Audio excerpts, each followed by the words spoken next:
எல்லா டாக்டர்ஸும் balance diet, ஆரோக்கியமான டயட்னு சொல்றீங்க. அப்படின்னா என்ன டாக்டர்? இப்போ உணவுல நீங்க ஒரு ட்ரையாங்கிள் மாதிரி எடுத்துட்டீங்கன்னு வச்சுக்கோங்களேன்.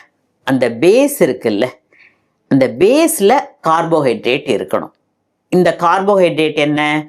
அரிசி, கோதுமை, சோளம், கம்பு, கேழ்வரகு, இந்த மாதிரி வகைகள், சீரியல்ஸ் சொல்றோம்ல, அதுதான்.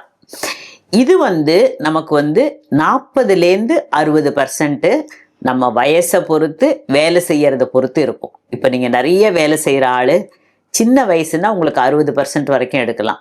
ரொம்ப வயசானவங்க, வேலை செய்யாம உட்கார்ந்து டைப் படிக்கிற வேலையெல்லாம் பண்ற ஆளுங்களா இருந்தா 40% கார்போஹைட்ரேட் போதும். ஓகேவா? அடுத்தது உங்களுக்கு அடுத்த லேயர் புரோட்டீன் லேயர்.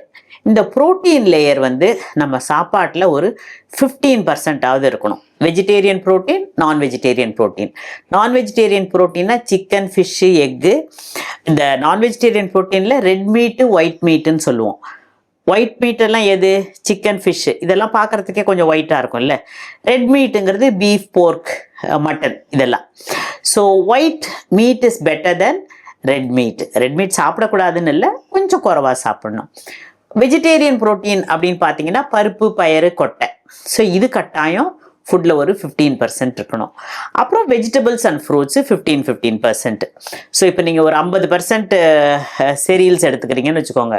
ஒரு 15% புரோட்டீன், 15% காய்கறி, 15% பழங்கள், எவ்வளோ வருது?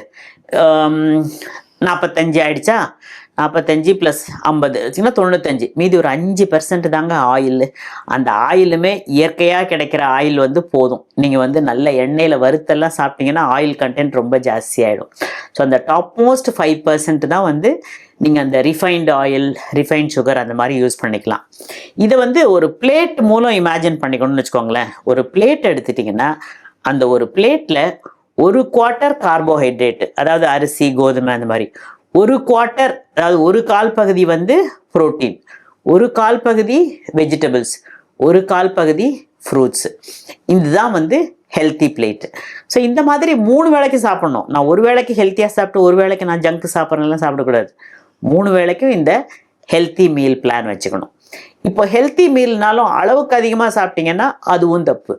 ஸோ குவான்டிட்டி, குவாலிட்டி ரெண்டும் கரெக்டாக இருக்கணும்.